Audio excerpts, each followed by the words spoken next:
for today's sessions.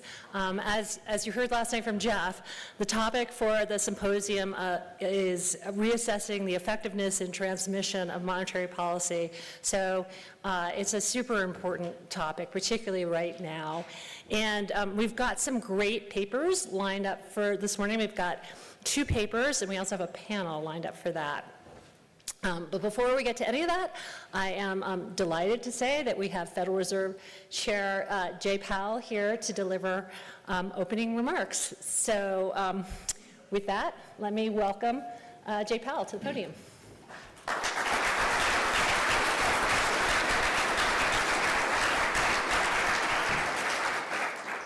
Thank you, Karen, and thanks to our hosts from the Kansas City Fed. It's great to be back here today.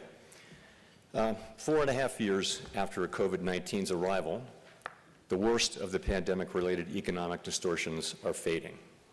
Inflation has declined significantly. The labor market is no longer overheated, and conditions are now less tight than those that prevailed before the pandemic. Supply constraints have normalized, and the balance of risks to our 2 mandates has changed. Our objective has been to restore price stability while maintaining a strong labor market, avoiding the sharp increases in unemployment that characterized earlier disinflationary episodes when inflation expectations were less well anchored. While the task is not complete, we have made a good deal of progress toward that outcome. Today, I will begin by addressing the current economic situation and the path ahead for monetary policy. I will then turn to a discussion of economic events since the pandemic arrived, exploring why inflation rose to levels not seen in a generation and why it has fallen so much while unemployment has remained low. So let's begin with the current situation and the near-term outlook for policy. For much of the past 3 years, inflation ran well above our 2% goal, and labor market conditions were extremely tight. The FOMC's primary focus has been on bringing down inflation, and appropriately so. Prior to this episode, most Americans alive today had not experienced the pain of high inflation for a sustained period. Inflation brought substantial hardship, especially for those least able to meet the higher costs of essentials, like food, housing, and transportation. High inflation triggered stress and a sense of unfairness that linger today. Our restrictive monetary policy helped restore balance between aggregate supply and demand, easing inflationary pressures and ensuring that inflation expectations remained well anchored. Inflation is now much closer to our objective, with prices having risen 2.5% over the past 12 months. After a pause earlier this year, progress toward our 2% objective has resumed. My confidence has grown that inflation is on a sustainable path back to 2%. Turning to employment, in the years just prior to the pandemic, we saw the significant benefits to society that can come from a long period of strong labor market conditions. Low unemployment, high participation, historically low racial employment gaps, and with inflation low and stable, healthy real wage gains that were increasingly concentrated among those with lower incomes. Today, the labor market has cooled considerably from its formerly overheated state. The unemployment rate began to rise over a year ago and is now at 4.3%, still low by historical standards, but almost a full percentage point above its level in early 2023. Most of that increase has come over the past 6 months. So far, rising unemployment has not been the result of elevated layoffs, as is typically the case in an economic downturn. Rather, the increase mainly reflects a substantial increase in the supply of workers and a slowdown from the previously frantic pace of hiring. Even so, the cooling in labor market conditions is unmistakable. Job gains remain solid, but have slowed this year. Job vacancies have fallen, and the ratio of vacancies to unemployment has returned to its pre-pandemic range. The hiring and quits rates are now below the levels that prevailed in 2018 and 19. Nominal wage gains have moderated, and all told, labor market conditions are now less tight than just before the pandemic in 2019, a year when inflation ran below 2%. it seems unlikely that the labor market will be a source of elevated inflationary pressures anytime soon. We do not seek or welcome further cooling in labor market conditions. Overall, the economy continues to grow at a solid pace, but the inflation and labor market data show an evolving situation. The upside risks to inflation have diminished, and the downside risks to employment have increased. As we highlighted in our last FOMC statement, we are attentive to the risks to both sides of our dual mandate. The time has come for policy to adjust. The direction of travel is clear, and the timing and pace of rate cuts will depend on incoming data, the evolving outlook, and the balance of risks. We will do everything we can to support a strong labor market as we make further progress toward price stability. With an appropriate dialing back of policy restraint, there is good reason to think that the economy will get back to 2% inflation while maintaining a strong labor market. The current level of our policy rate gives us ample room to respond to any risks we may face, including the risk of unwelcome further weakening in labor market conditions.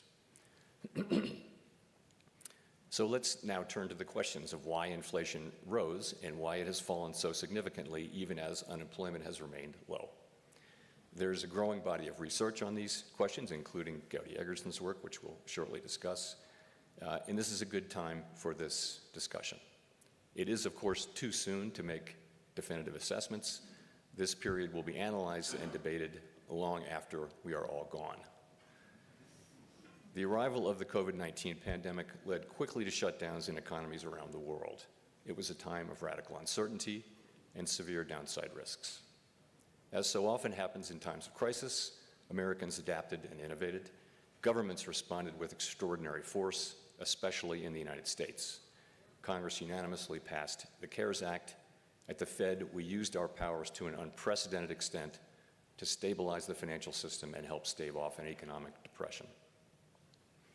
After a historically deep but brief recession, in mid-2020, the economy began to grow again. And as the risks of a severe extended downturn receded, and as the economy reopened, we faced the risk of replaying the painfully slow recovery that followed the global financial crisis. Congress delivered substantial additional fiscal support in late 2020 and again in early 2021. Spending recovered strongly in the first half of 2021, and the ongoing pandemic shaped the pattern of the recovery. Lingering concerns over COVID weighed on spending on in-person services, but pent-up demand, stimulative policies, pandemic changes in work and leisure practices, and the additional savings associated with constrained services spending all contributed to a historic surge in consumer spending on goods. The pandemic also wreaked havoc on supply conditions, trend until mid-2023. Supply chains were snarled by a combination of lost workers, disrupted international trade linkages, and tectonic shifts in the composition and level of demand. Clearly, this was nothing like the slow recovery after the global financial crisis. Enter inflation. After running below target through 2020, inflation spiked in March and April 2021. The initial burst of inflation was concentrated rather than broad-based, with extremely large price increases for goods in short supply, such as motor vehicles. My colleagues and I judged at the outset that these pandemic-related factors would not be persistent, and thus that the sudden rise in inflation was likely to pass through fairly quickly without the need for a monetary policy response. In short, that the inflation would be transitory. Standard thinking has long been that, as long as inflation expectations remain well anchored, it can be appropriate for central banks to look through a temporary rise in inflation. The good ship transitory was a crowded one, with most mainstream analysts and advanced economy central bankers on board. I think I see some former shipmates out there today. The common expectation was that supply conditions would improve reasonably quickly, that the rapid recovery in demand would run its course, and that demand would rotate back from goods to services, bringing inflation down. For a time, the data were consistent with the transitory hypothesis. Monthly readings for core inflation declined every month from April through September 2021, although progress came slower than expected. The case began to weaken around mid-year, as was reflected in our communications. And beginning in October, the data turned hard against the transitory hypothesis. Inflation rose and broadened out from goods to services, and it became clear that high inflation was not transitory and that it would require a strong response if inflation expectations were to remain well anchored. We recognized that and pivoted beginning in November. Financial conditions began to tighten, and after phasing out our asset purchases, we lifted off in March of 2022. By early 2022, headline inflation exceeded 6% and core was above 5%. New supply shocks appeared. Russia's invasion of Ukraine led to a sharp increase in energy and commodity prices. The improvements in supply conditions and the rotation in demand from goods to services were taking much longer than expected, in part due to further COVID waves in the United States. And COVID continued to disrupt production globally, including through new and extended lockdowns in China. Higher rates of inflation were a global phenomenon reflecting common experiences: rapid increases in the demand for goods, strained supply chains, tight labor markets, and sharp hikes in commodity prices. The global nature of inflation was unlike any period since the 1970s. Back then, high inflation became entrenched, an outcome we were utterly committed to avoiding. By mid-2022, the labor market was extremely tight, with employment increasing by 6.5 million jobs from the middle of 2021. This increase in labor demand was met in part by workers rejoining the labor force as health concerns began to fade. But labor supply remained constrained, and in the summer of 2022, labor force participation remained well below pre-pandemic levels. There were nearly twice as many job openings as unemployed persons from March 2022 through the end of the year, signaling a severe labor shortage, and inflation peaked at 7.1% in June 2022. At this podium 2 years ago, I discussed the possibility that addressing inflation could bring some pain in the form of higher unemployment and slower growth. Some argued that getting inflation under control would require a recession and a lengthy period of high unemployment, and I expressed our unconditional commitment to fully restoring price stability and to keeping at it until the job is done. The FOMC did not flinch from carrying out our responsibilities, and our actions forcefully demonstrated our commitment to restoring price stability. We raised our policy rate by 425 basis points in 2022 and another 100 basis points in 2023, and we've held our policy rate at its current restrictive level since July 2023. The summer of 2022 proved to be the peak of inflation. The 4.5 percentage point decline in inflation from its peak 2 years ago has occurred in a context of low unemployment, a welcome and historically unusual result. So, how did inflation fall without a sharp rise in unemployment above its estimated natural rate? Longer than expected, but ultimately played a large role in the subsequent disinflation. Our restrictive monetary policy contributed to a moderation in aggregate demand, which combined with improvements in aggregate supply to reduce inflationary pressures while allowing growth to continue at a healthy pace. As labor demand also moderated, the historically high level of vacancies relative to unemployment has normalized primarily through a decline in vacancies, without sizable and disruptive layoffs, bringing the labor market to a state where it is no longer a source of inflationary pressures. A word on the critical importance of inflation expectations.